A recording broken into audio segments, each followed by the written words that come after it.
Hey everyone out there, and welcome to Gamers with Gains. Now, if you guys haven't noticed yet, there's been a little bit of a mixed reception for Star Fox Zero ever since the game initially came out not too long ago. Reviewers all over the internet have really kind of scored the game anywhere between the low to mid 70s, and a lot of people have noticed that videos related to Star Fox Zero haven't had the greatest of views.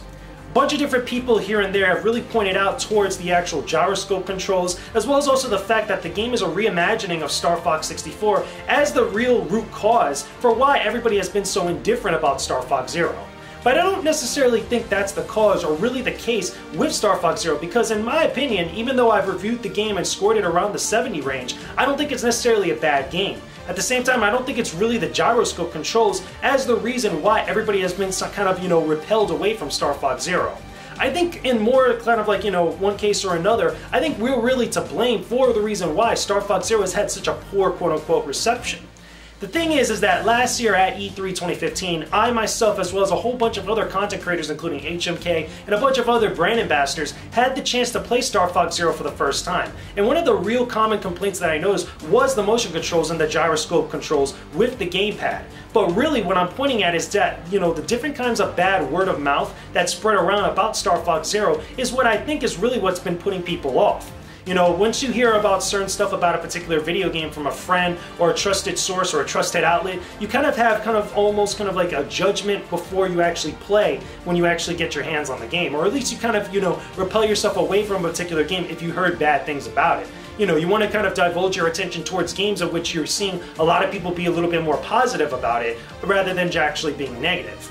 So again, I don't necessarily think it's the gyroscope controls, the motion controls, the fact that it's, again, a rehashing of Star Fox 64 as a game, or even just the simple fact that it gets packaged in with Star Fox Guard, or even is not a very long game at its core, as the reason why everybody has been so indifferent about it. I don't think that's the reason why so many people have kind of like not watched videos on the actual game, or have really not been so kind of hyped up about Star Fox, even though so many people had asked for a brand new Star Fox game for the longest time.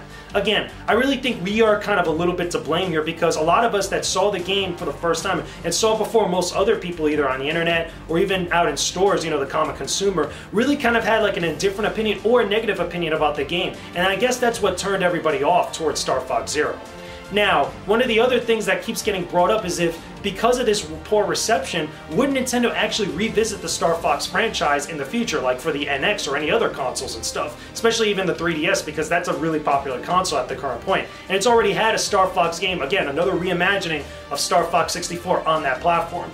And to be honest with you guys, again, I'm still indifferent, because a lot of consumers, and pretty much the way that we speak to companies when it comes to video games and such, we speak with our wallets. If we buy games, okay, it shows the companies that we really are into this actual type of product, and they'll try to do their best to actually produce more and stuff. And because Star Fox Zero has had kind of abysmal sales and compared to other Wii U first-party titles, as well as other Nintendo titles that have been both on the 3DS and the Wii U, I really don't see Nintendo really kind of putting a whole bunch of resources into developing another Star Fox game. I mean, again, it's just common business practices. Why waste so much more resources on a game that not a lot of people are going to buy, even though you have this vocal minority of people that really want a brand new title in that series or franchise and stuff?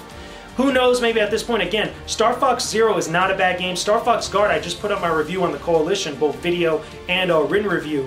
Was it saying that it's actually still a pretty damn good game, and it's still fun to play, and I would definitely want to revisit the Star Fox universe again in a future title and stuff. I don't think that this is necessarily the end of the franchise, but I don't think we're going to get a brand new Star Fox title for quite some time, at least until, again, Nintendo feels comfortable making a game or making a product that everybody's going to be confident in buying, and there's going to be that momentum, that excitement, that hype for a brand new Star Fox game.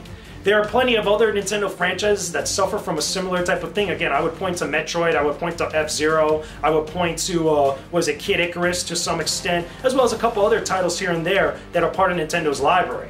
But again, everybody feels a little bit different. It's a very subjective, subject on the matter.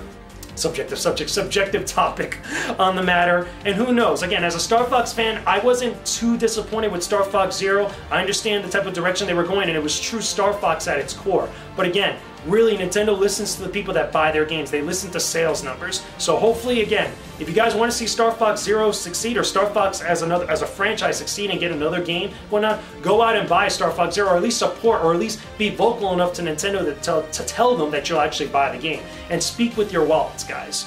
But either way, that's just some food for thought for all of you guys out there. Leave me a comment down below in the comment section. Tell me what you guys think about Star Fox Zero. Again, if you've seen the reviews, if you've kind of been turned off about actually buying the game, or have kind of been in agreement of that the game couldn't live up to the actual hype that which, you know, Nintendo was putting out there for everybody, or the talk and the hype that everybody was kind of bringing up for Nintendo fans and stuff, let me know in the comment section below. Don't forget to leave a like on this video, subscribe to the Gamers with Gains channel for all my videos related to video games and stronger living and all types of other cool stuff. And also, don't forget to follow me on Twitch. I'm streaming every single weekday on Twitch at 7 p.m. Eastern Standard Time. I'm going to be playing a lot of Naruto Shippuden Ultimate Ninja Storm 4 upcoming on the next stream, which is, at the time I'm making this vlog, should be tonight at 7 p.m.